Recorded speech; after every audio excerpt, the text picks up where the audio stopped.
Victorians are waking to more freedoms this morning after COVID-19 restrictions were eased. From today, Melburnians can travel further from home with no time limit, and some low-risk industries can return to on-site work, including hairdressers. But many are unhappy. The hospitality and retail industries have, at this point, been left out. Yeah, let's get today's take on this with Shelley Horton from Night and Honey and the journalist at the Saturday paper, Osman Faruqi. Oz, you're down there. What do you think about the announcement yesterday from the Premier, and how are you feeling about how the restrictions are easing? Well, the very first thing I did was jump on my barber's website, which had already crashed. As you can tell, I've had to do some home do-it-yourself hair stuff. So I'm very excited to being able to being allowed to grow my hair out again and get it cut and even maybe get it trimmed for my bit at the barber. Look, it was such a strange day because I think there was so much expectation on what these announcements would be. And the Premier was very clear that this would be a very gradual process out. But I think for a lot of people, particularly families, the 25-kilometre limit is a big thing for them. It means that, parents can visit their parents and kids can visit grandparents for the first time in months and months. But retail, hospitality, some disappointment there amongst some. But he did say yesterday, he you need to COVID safe, clean these places before they're ready. And he said hopefully that can happen during this week, but they might be able to bring that forward, Oz, to maybe even next weekend.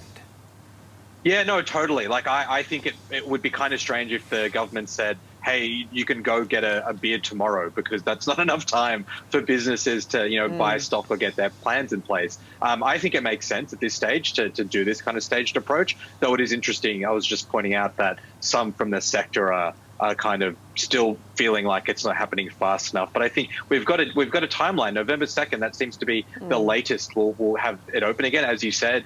We might even get it earlier, and that's super exciting. You can understand, though, Shelley, I suppose, the disappointment of businesses who have at this stage been left out, because it's their livelihoods, right? 100%. And you know what? When you listen to Victorians, they're broken. They are so broken, and they just want to get back to doing their jobs. And I think that when they can see that New South Wales is doing it with contact tracing, that they could probably be feeling, pretty dark about it. But I agree with Oz that, they need a little bit of warning to get up to speed, to make sure that they do have their COVID-safe offices, they have their contact tracing in place. But I'm really hopeful that we will actually get an extra lifting this weekend, because I have nothing but empathy and compassion for Victorians, and I don't know how they've done it, and well done, guys. And that's the thing, that's what we should absolutely praise, is that the fact that this has been, a couple of months ago, it was 740, 750 cases a day, and now it's down to 2 to 4. Amazing. It's an incredible feat. It's been an amazing collective effort from every single person in Melbourne, hasn't it? Absolutely. Guys, stay with us when we come back. We don't want you exercising your freedoms yet, Oz. We've got more to talk about. The lines are drawn, the drastic plan to turn North Queensland into its own separate state. And the lengths parents have gone to get a freebie. Oh boy, you're not going to believe this one.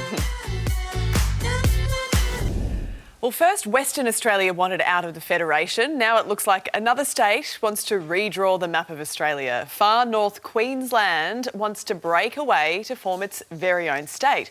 It's even got a name already, Reef State. The idea coming from the newly formed North Queensland First Party. That's great. Could call it Reefer for short. Yeah. You know what? I'm going to fix that. Shelley and Oz are still here. Oz, this whole thing, does it ever really... It's never going to happen, is it? Could it ever work? I'm not totally against the idea, and bear with me for a minute on this one. So we saw a proposal like this a few decades ago, I think in the 70s in New South Wales, the New England independence movement, which was to create a breakaway state around the northwest of New South Wales, centred around Armidale. And look, a lot of this is driven by people from those regions wanting more power and control over what they do. And that's fine. But at the same time, you think about the way that our country is currently structured. It's based on some lines that were drawn on a map more than 100 years ago. And, sure, we're all a bit parochial and we've got our affiliations to the state that we grew up in or lived in. But does it really make sense that in 2020, the way that our services are delivered, the way that we travel is dictated by those lines? I'm not sure. I'm kind of up for a conversation about the Reefer State, the New England State, whatever else. Let's redraw the map. Let's have some fun. The Reefer State's now starting to really appeal to me. It's really taking off. Yeah, you just that'd take off in FNQ too, I reckon.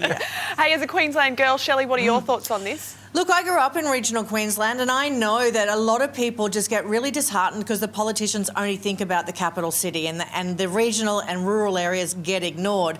What I don't like is that this is coming from Jason Costigan and he's just going for headlines saying he wants it to be the Reef State so that they can shoot crocs and burn coal. So I think if we Won't be had much someone... reef left if you do that.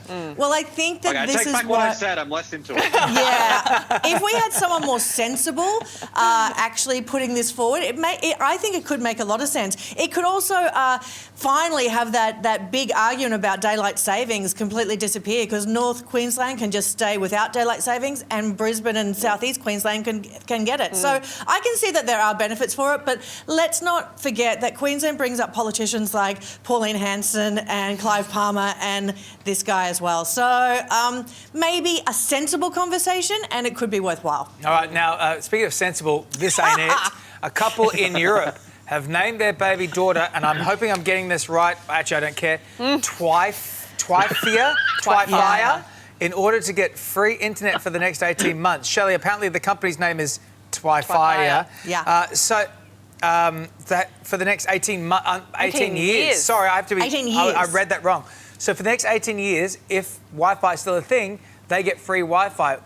Do you think this is good to do to a kid just for a freebie? Look, I'm actually all for this because it's not the child's first name, it's their middle name.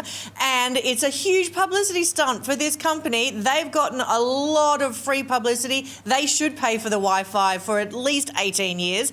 And I did a search for other unusual, people in America calling their children brand names, and we've got Maybelline, we've got Tesla, we've got Maybelline? Maybelline, get on over here, girl. Evian. So, I mean, they're not getting any kickbacks. At least these guys are getting free Wi-Fi for 18 years. How far would you go for free Wi-Fi, Oz? I mean, not this far. I sort of respect the hustle from the parents to do that. I wonder how the kid will feel about it. I mean, look, the parents did also say that they would put all the money they saved from internet into a savings account for the kid that they could access when they were 18. I mean, maybe the kid's worth it. We'll think that it's all worth it if they've got a middle name that it sounds kind of could be a real name. Who really knows? If you didn't tell people it was named after a Wi-Fi company, you wouldn't automatically assume that. So if they're going to get a few $1,000s out of it, they can buy a car, they can pay for their college. Sure. Maybe it is worth it. I just feel like there's going to be a lot of kids out there whose middle name is CompuServe that's going to be really angry. Exactly. Because it's a long time. Anyway, it's a long time to wait to see if that's still going. Yeah, my middle name's McRib, though. Only relevant every few years. Respect the hustle. That's my Monday morning motto. I love it. Oz, Shelley, thank you. Maybelline, get on over here, girl. You're in trouble again, Maybelline. Maybe she was born with it. So good. Stole that one from the control room. Thanks, guys. See you next week. Still to come.